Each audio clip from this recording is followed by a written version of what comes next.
ಏನು ಮೆಸೇಜ್? ನಮ್ಮ ಜಿಲ್ಲೆಯಲ್ಲಿ ನಮ್ಮ ಜಿಲ್ಲೆ ಪ್ರೊಫೈಲ್ ನೋಡಿದಾಗೆ ನಮ್ಮ ಲಿಟ್ರಸಿ ರೇಟ್ ತುಂಬ ಕಡಿಮೆ ಇದೆ. ಅದು ಕೂಡ ಸ್ಪೆಷಲಿ ಮಹಿಳೆಯರ ಲಿಟ್ರಸಿ ರೇಟ್ ತುಂಬ ಕಡಿಮೆ ಇದೆ. ಡ್ರಾಪ್ಔಟ್ಸ್ ಕೂಡ ಜಾಸ್ತಿ ಇದೆ. ಆ್ಯಂಡ್ ಮೆಟರ್ನಲ್ ಮಾರ್ಟಾಲಿಟಿ ರೇಟ್ ಮತ್ತು ಇನ್ಫೆಂಟ್ ಮಾರ್ಟಾಲಿಟಿ ರೇಟ್ ಇದು ಅಷ್ಟು ಕೂಡ ನಮ್ಮ ಜಿಲ್ಲೆಯಲ್ಲಿ ಅತ್ಯಂತ ಸಮಸ್ಯೆಗಳಾಗಿದೆ. ಐ ಆಮ್ ಶ್ಯೂರ್ ಹಿಂದಿನ ಜಿಲ್ಲಾಧಿಕಾರಿಗಳಾದ ನಿತೀಶ್ ಅವರು ಕೂಡ ಇದರ ಬಗ್ಗೆ ತುಂಬ ಗಮನ ಹರಿಸಿದ್ದಾರೆ, ತುಂಬ ಕ್ರಮಗಳನ್ನು ಕೂಡ ಕೈಗೊಂಡಿದ್ದಾರೆ. ಅದು ಯಾವ ಹಂತದಲ್ಲಿದೆ ಅಂತ ಅವರಿಂದ ಮಾಹಿತಿಯನ್ನು ಪಡೆದು ಅದನ್ನು ಮುಂದುವರಿಸೋದು ಹಾಗೂ ಇನ್ನೂ ಕೂಡ ಹೊಸದಾಗಿ ಏನೆಲ್ಲ ಕ್ರಮಗಳನ್ನು ತಗೊಂಡು ನಮ್ಮ ಜಿಲ್ಲೆಯನ್ನು ಎಜುಕೇಷನ್ನಲ್ಲಿನೂ ಸರಿ, ಅಭಿವೃದ್ಧಿಯಲ್ಲಿನೂ ಸರಿ, ಈ ಹೆಲ್ತ್ನಲ್ಲಿನೂ ಕೂಡ ಇನ್ನೂ ಕೂಡ ಆಸ್ಪಿರೇಷನಲ್ ಡಿಸ್ಟ್ರಿಕ್ಟಿಂದ ಮುಂದುವರೆದ ಜಿಲ್ಲೆಯಾಗಿ ಮಾಡಲಿಕ್ಕೆ ಏನೇನು ಕ್ರಮಗಳು ಮಾಡಬೇಕು ಅದನ್ನು ಮಾಡ್ತೇನೆ.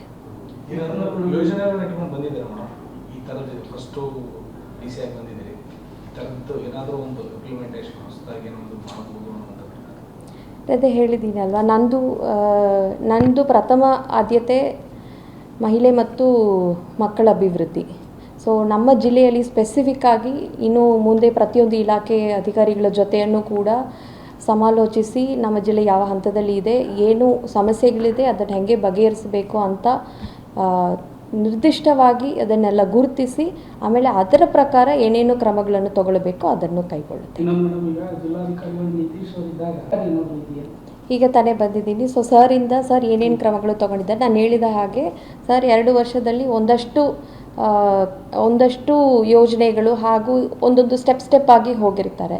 ಸೊ ಅದನ್ನು ಮುಂದೆ ತೊಗೊಂಡು ಹೋಗಬೇಕಾಗತ್ತೆ. ಸೊ ಅದಕ್ಕೆ ಸರ್ ಏನೇನು ಕ್ರಮಗಳು ಕೈಗೊಂಡಿದ್ದಾರೆ ಸೊ ಅದನ್ನು ಮುಂದುವರಿಸಿ ಅದೇ ರೀತಿ ನಮ್ಮ ಅಧಿಕಾರಿಗಳಿಂದನೂ ಅವರ ಸಲಹೆಗಳನ್ನು ತಗೊಂಡು ಇನ್ನೂ ಕೂಡ ನಮ್ಮ ಜಿಲ್ಲೆಯನ್ನು ಉನ್ನತ ಸ್ಥಾನಕ್ಕೆ ತೊಗೊಂಡೋಗ್ಲಿಕ್ಕೆ ಏನೇನು ಮಾಡಬೇಕು ಅದನ್ನು ಮಾಡ್ತೇನೆ. ನಂದು ಮೂಲತಃ ತಮಿಳುನಾಡು. ನಾನು BTech ಓದಿದ್ದೇನೆ. ಆ್ಯಂಡ್ IAS ಜಾಯ್ನ್ ಆಗಲಿಕ್ಕೆ ಮುಂಚೆ ರೈಲ್ವೆ ಪರ್ಸನಲ್ ಸರ್ವಿಸಲ್ಲಿ 1 ವರ್ಷ ಕೆಲಸ ಮಾಡಿದ್ದೇನೆ. So thank you. ಈಗ ತಾನೇ ಬಂದಿದ್ದೇನೆ. ಸೊ ಇನ್ನು ಮುಂದೆ ಎನಿವೇಸ್ ನಮ್ಮದು ಏನೇ ಸಾರ್ವಜನಿಕರಿಗೆ ಏನೇ ಮಾಹಿತಿ ನೀಡಬೇಕಾದ್ರೂ ನಿಮ್ಮ ಸಹಕಾರ ನನಗೆ ಬೇಕಾಗತ್ತೆ. ಅದೇ ರೀತಿ ಸಾರ್ವಜನಿಕರ ಸಮಸ್ಯೆಯನ್ನು ಬಗೆಹರಿಸೋದಲ್ಲಿ ಏನಾದರೂ ಇಂಪಾರ್ಟೆಂಟ್ ಇಶ್ಯೂಸ್ ಇದೆ, ಇಮಿಡಿಯೇಟ್ ಇಶ್ಯೂಸ್ ಇದೆ, ಅದನ್ನು ನನ್ನ ಗಮನಕ್ಕೆ ತಾವು ಕೂಡ ತೊಗೊಂಡು ಬರುವುದಾಗಿ ಕೋರಿಕೊಂಡು ಇದನ್ನು ಇಲ್ಲಿಗೆ ಮುಕ್ತಾಯ ಮಾಡೋಣ. Thank you. ಧನ್ಯವಾದಗಳು. Thank you.